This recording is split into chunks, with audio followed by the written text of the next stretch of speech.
Henry survives his war. That sounds like a victory, but in Kingdom Come, survival isn't the same thing as peace. Because some wars don't end when the fighting stops. They end when people who finally live through them finally change. This isn't a story about whether Henry wins the war. It's about what the war turns him into, and why that matters for what comes next. Spoiler warning, this video contains major spoilers for Kingdom Come Deliverance and KCD2. If you haven't finished the story, this is your warning. Henry doesn't leave the war behind. He carries it forward, not on the battlefield, but in his mind. From the very beginning of Kingdom Come Deliverance, Henry was never just a normal kid thrown into chaos. He's hunted by recurring memories, visions tied directly to his trauma, faces he hated, faces he couldn't forget. His mind never truly left Skalitz. In KCD1, Henry is driven almost entirely by revenge. In KCD2, that anger is still there, but it's more controlled, more diluted, and more aware, but not healed. Henry isn't written like a traditional RPG protagonist. He doesn't bend history around himself, he reacts to it. Where most RPGs ask, what will you become? Kingdom Come asks, what will the war take from you? You gain skill, not authority. You gain experience, not control. And the world keeps moving, whether you're ready or not.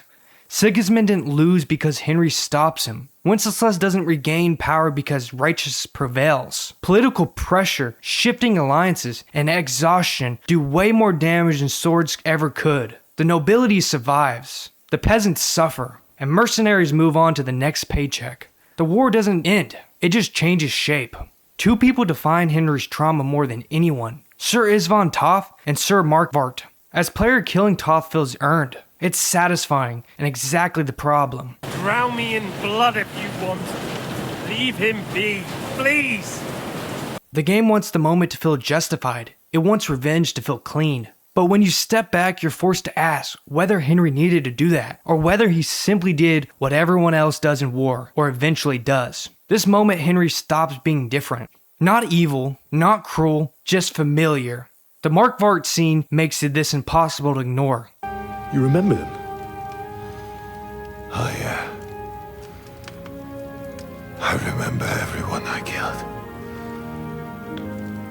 He doesn't deny what he's done. He frames it only as the war allows him to. He says the war is a nasty business. He did what he had to do. Just like Sigismund, just like Ziska, just like everyone else who survives. I'm not like you. When Henry says, I'm not like you, or Sigismund, it isn't a claim of moral superiority, it's resistance.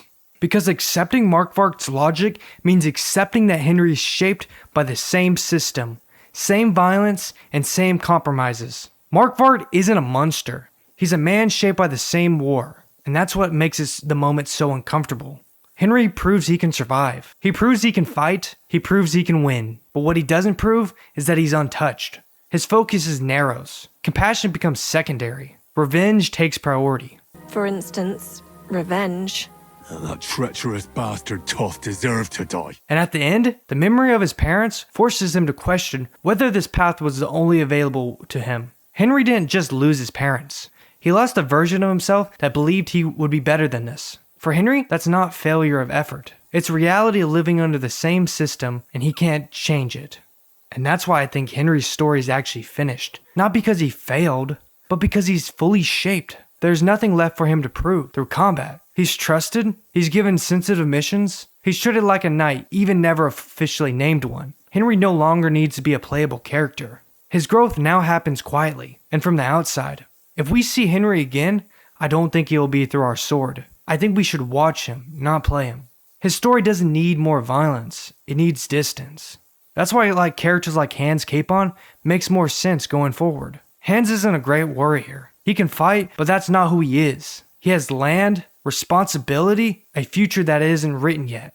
Henry learned through suffering. Hans would have to learn through leadership, rebuilding, governing, making compromises in a world where war hasn't ended, only stalled. Henry survives the war, but survival doesn't mean resolution. Sigismund withdrew his forces back to Hungary. Wenceslas regains power. On the surface, this looks like peace, but nothing is fully fixed. Bohemia is still fractured. Trust is still broken. And history tells us conflicts like this don't disappear. They wait. Order isn't restored. It's delayed. And when the fighting pauses, instead of ending, the damage doesn't stop. It just moves inward. That's why Henry has to live with it. Because surviving the war was easy. Living with it is the part that never ends. And if the war returns, it won't be fought through the same way.